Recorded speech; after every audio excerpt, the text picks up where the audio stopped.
ദൈവനാമത്തിന് മഹത്വം ഉണ്ടാകട്ടെ. മത്തായി 21:9. ദാവീദിന്റെ പുത്രന് ഹോസാന. കർത്താവിന്റെ നാമത്തിൽ വരുന്നവൻ അനുഗ്രഹീതൻ. ഉന്നതങ്ങളിൽ ഹോശാന.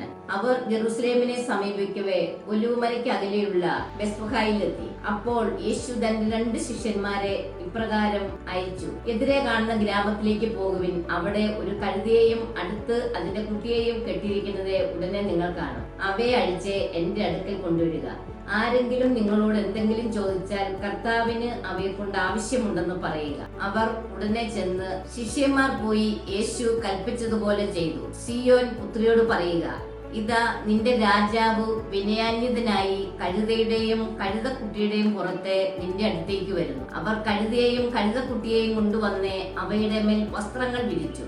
അവൻ കയറിയിരുന്നു. ജനക്കൂട്ടത്തിൽ വളരെ പേർ വഴിയിൽ തങ്ങളുടെ വസ്ത്രങ്ങൾ വിരിച്ചു. മറ്റു ചിലരാകട്ടെ വൃക്ഷങ്ങളിൽ നിന്ന് ചില്ലകൾ മുറിച്ച് വഴിയിൽ നിരത്തി.